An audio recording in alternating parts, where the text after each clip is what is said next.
Magandang araw po mga ka-recap and welcome back po sa atin channel. Ngayong araw po ay ating ipagpatuloy na po nating ang kwento ni Disciple Pedro.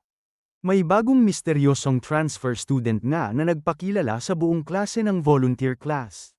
Sinubukan siyang batiin ng ibang mga volunteer student pero napakabilis niya lang itong napabagsak. Agad niya rin na nilapitan si Kim Sun-go. Walang pag-aalinlangan niyang tinanong si Kim Sun-go kung siya daw ba ang leader ng kanilang pangkat. Sa isip ni Pedro, tila yata sinusubukan pa ng transfer student na patunayan kung may kaugnayan ang mga estudyante kay Pedro. Pero napansin niya na masyadong pinapahalata ito ng transfer student. Mayroong kakaiba sa taong ito.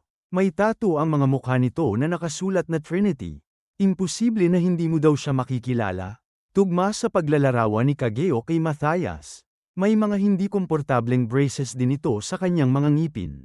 Kahit pa nga lang daw na iniisip ni Kageo ang paglalarawan kay Matthias ay tila kinakalibutan siya. Ano daw ang ibig sabihin niya? Tanong ni Pedro sa kanya kani-kanina lang. Ano kaya ang sinabi ni Kageo sa kanya? Bigla naman na kinumpranta ng magkapatid na Doko ang transfer student. Sandali lang daw, kailan pa nagbago ang pinuno ng kanilang pangkat?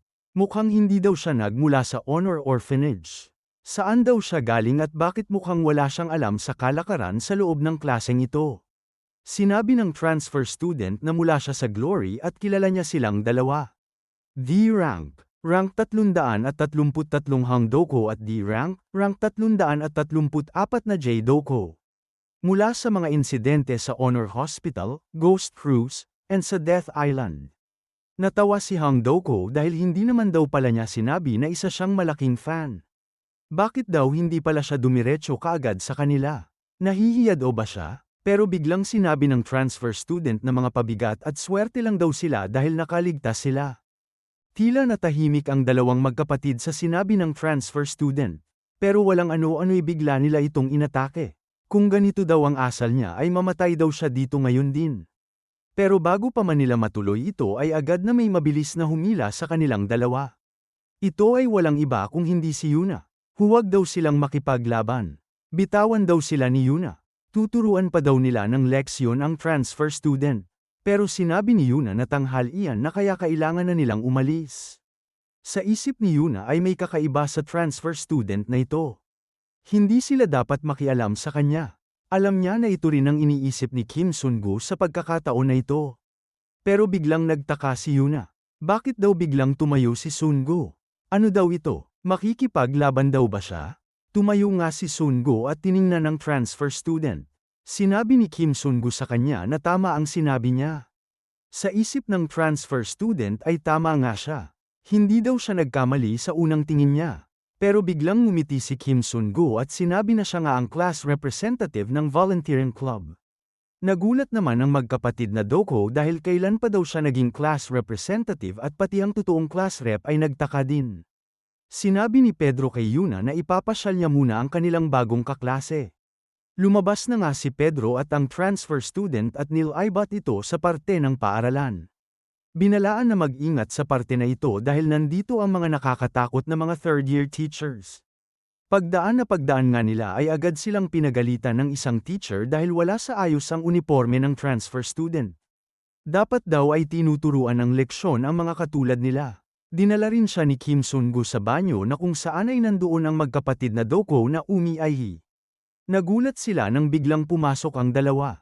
Biglang binyantaan muli ni J Doko ang transfer student at tumilapon ng ihi sa kanyang kapatid na si Hang Doko na kinagalit. Nagpatuloy naman sa paglibot ang dalawa at tumungo sila sa likod na parte ng paaralan. Nandoon ang mga tambay at mga siga ng paaralan. Sila daw ang mga demonyo na nagpipinta ng itim sa buong mundo. Kinagalit ng isang tambay at tinanong si Kim Sun-go kung ano daw ang sinabi niya.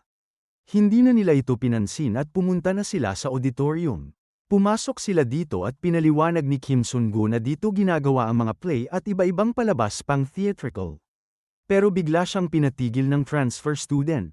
Maaari na daw siyang tumigil. Huwag na nila itong patagilan pa. Sabihin na daw niya kung ano ang gusto niyang sabihin. At isa pa, wala din namang tao sa lugar na ito kaya huwag na siyang magdalawang isip. Napatigil si Pedro at sinabi na mayroon nga siyang gustong pag-usapan sa kanila. Kung totoo daw na isa talaga siyang tao, ibig sabihin ay may mga partikular na nakasanayan na siya. Ano ang mga biglang pinagsasabi daw niya? Tanong ng transfer student. Ayon kay Pedro, ang isang tao na mayroon ng brace sa ngipin na matagal na panahon na. Mayroong particular na nakasanayan sila na hinding-hindi nila gagawin, at ito ay ang ngumuya ng chewing gum. Sa simula pa lang ay napansin na ito ni Kim Sun-go. Para daw sa isang katulad niya, na tila sanay ngumuya ng chewing gum, ibig sabihin, ay hindi pa ganoon katagal gumagamit ng braces ang katulad niya. Tama daw ba siya? Tanong ni Kim Sun-go. Tinawag niya na Peking Matthias ang transfer student. Napamura ang transfer student. Hindi daw komportable ang braces na ito at agad na niyang tinanggal. Matapos niya itong tanggalin ay sinuot naman niya ang maskara gaya ng mga suot ng mga tauhan ni Matthias. Tinanong niya si Kim Sun-go kung may kaugnayan daw siya kay Pedro. Napaka-boring daw nito dahil hindi niya inaasahan na napakadali lang pala nito. Pero bigla siyang napatigil at tila nagulat sa mga sinabi ni Kim Sun-go. Wala daw itong silbi saad ni Sun-go. Nagtaka ang transfer student kung ano ang ibig sabihin ni Pedro. Sa kasamaang palad daw, sa loob ng school auditorium, ang mga electronic communication ay hindi gumagana. Napakabilis na inatake ni Pedro ang transfer student. Agad niyang pinunterya ang ulo nito. Sa hindi naman kalayuan, malapit sa paaralan ng Honor High School, ay may isang kafe. Pinagkakaguluhan doon ang dalawang binata na tila akala nila ay mga artista. Kakaiba daw ang kanilang aura. Akal nila ay mayroong shooting sa lugar na yon. Ito ay si Kageo lang pala at Thaddeus. Nagtataka naman si Thaddeus bakit daw pinagtitinginan sila ng mga tao. Sinabi ni Kageo na dahil ito sa kanyang in-order na pagkain na sa pagkalaki-laki. Ganoon daw ba, sa susunod ay isama daw nila si Kim Sun-go. Hindi naman mapakali si Kageo dahil sana daw ay niligpit na niya lahat ng mga tauhan ni Matthias sa kuta pa lang ni G1. Tila wala naman pakialam si Thaddeus at sarap na sarap sa dessert na binili niya. Dagdag pa ni Kageo, ang mga tauhan ni Matthias ay naruroon ngayon sa Honor High School. Nandoon din ang master niyang si Kim Sun-go at maaari siyang mapahamak. Hindi daw ba kakain si Kageo? Tanong ni Thaddeus. Uubusin niya daw lahat ito. Biglang tumayo si Kageo. Hindi siya mapakali. Kailangan daw niyang bumalik sa paaralan. Pero kalmado lang siyang sinabihan ni Thaddeus. Huwag daw siyang masyadong mag-alala. Ito ay dahil, ang mga tauhan ni Matthias, ay walang binatbat sa kapatid niyang si Kim Sun-go. Pero ang mas inaalala niya, ay kung ang isa sa kanila, ay mapatay ni Kim Sun-go.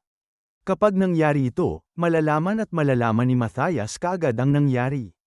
Pero dahil si Kim Sun-go ang kanilang pinag-uusapan dito, sigurado na napag-isipan na niya ito ng ilang beses. Balik naman sa auditorium kung nasaan si Sun-go, binusisi niya ang mga gamit ng tauhan ni Matthias. Ganito daw pala ang paraan ng pag-uusap nila ni Matthias at ng iba pa niyang kasamahan.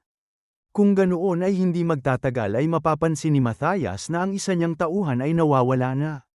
Isang paraan lang ang maaaring gawin niya para harapin ito. At kailangan niyang maging isa sa kanila.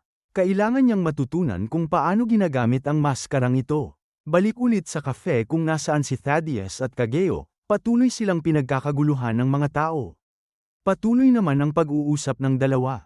Sinabi ni Kageo na bakit nga ba daw siya mag-aalala sa kanyang master, kaso lamang ay ibang usapan pag si Matthias ang involved. Naiintindihan daw ito ni Thaddeus. Dagdag naman ni Kageo, ang inaalala niya ay ang katangian ni Matthias na makontrol ang lahat ng bagay sa simula pa lamang. Hindi daw ito naiintindihan ng common sense. Balik ulit kay Pedro, tila tama nga ang hinala niya na nakikipag-usap ang isa't isa gamit ang sekretong app sa kanilang mga telepono. Pero may malaki siyang problema. Sa oras na hindi siya sumagot sa kanilang pag-uusap, mapapansin nila na may mali at mapaghihinalaan siya. Kung ganito ang paraan, parati siyang sa huli sisigat para hindi makakuha ng atensyon ng iba. Gagayahin niya din kung paano sila makipag-usap. Sumagot si Pedro na maayos lang ang volunteering club. Tila nagtaka naman ang isang sumagot sa app, dapat ngayon pa lang daw ay napansin na ni Pedro na nakapasok sila sa paaralan. Dagdag pa nito, mas magalang kapag magpakilala muna sila. Nagtaka si Pedro. Ano ang ibig niyang sabihin na magpapakilala? Biglang tumunog ang paging system ng paaralan. May bumati sa lahat ng mga estudyante pati na ang mga guro nito. Simula daw ngayon ay kailangan ng lahat na sumunod sa kanyang utos. Nagtaka naman ang magkapatid na Doko. Ano daw ang nangyayari? Dagdag pa na sinabi ng misteryosong tao sa paging system, na ang sinuman na hindi sumunod sa kanyang utos ay magbabayad ng sa pagkatakot-takot na karanasan. Kahit si Yuna at ang ibang mga kaklase nito ay nangangamba na rin. Ang ibang mga guro ay tila nangamba na rin lalo na nang sinabi nito na nakalock na ang buong paaralan kaya imposible na silang makalabas. Si Ginoong Lee naman ay walang magawa kung hindi ang maupo at hintayin kung ano ang masamang pwedeng mangyari sa buong paaralan. Bakas sa buong mukha niya ang takot at pangamba. Galit na galit naman ang isang guro dahil hindi niya mabuksan ang broadcasting room at malaman kung sino ang nagsasalita. Babaliin daw niya ang mga paa nito kapag nahuli niya ang kung sino man na gumagamit ng paging system. Pero di pa rin ang patinag ang nagsasalita. Para bigyan daw sila ng halimbawa, pinakita niya ang live video ng guro. Nakilala ng ibang estudyante ang guro. Siya daw ang kanilang PE teacher na si Go Sungjin. Galit na ang guro at nagawa na nitong buksan ang broadcasting room. Sinabi ng nagbo-broadcast na bibigyan daw niya sila ng halimbawa kung ano ang mangyayari kapag hindi sila sumunod sa kanya. Lahat ay nakatuon ng atensyon sa monitor na pinapakita ang guro na pumasok sa broadcasting room. Sinabi niya ang mga katagang ulo. Nagtaka ang guro kung ano ang ibig niyang sabihin. Isang napakalakas na pagsabog ang nagmula sa ulo ng guro. Bumagsak kaagad ito sa harap ng mga estudyante na kasama niya doon. Ramdam ang kanilang takot at nagsimula na silang magpanik. Mabilis naman si Kim Sun-gu na kumilos para puntahan ito. Nagsitakas na ang mga takot na estudyante. Hindi nila alam kung ano ang nangyayari. Nagtataka naman si Pedro. Paano daw nagtatago si Matthias? Paano niya nagagawa ang lahat na ito habang naka-undercover? Malaki ang tsansa na nasa loob lamang siya ng paaralan at maaari siyang magpakita o iharap ang sarili niya na iba sa kung ano ang nilalarawan sa kanya. Nasa ang lupalop na siya ngayon. Muling nagsalita si Matthias. Instinct na daw ng tao na tumakas o umiwas kapag nakaramdam ito ng panganib. Pero malas lang silang lahat dahil mas mabilis siya kesa sa kanilang mga instincts. May isang misteryosong lalaki na tila ay nag-oobserba lamang sa likod ng mga nagpapanik na mga tao. Napangiti siya at bumungad ang brace sa kanyang mga ngipin. Siya ay kilala bilang human nuclear bomb. Gumagamit ng mga pasabog na kasing dali lang ng kanyang paghinga. Siya si Matthias, disciple rank, pinuno ng Glory Club Explosive Operations Squad. Paano kaya lalaban ni Pedro ang ganito kadelikadong klaseng tao? Alamin po natin ito mga ka-recap sa susunod na mga kabanata. Maraming salamat po sa panunood at sana po ay nagustuhan ninyo. Please like our videos po and also subscribe to our channel. See you soon. Bye!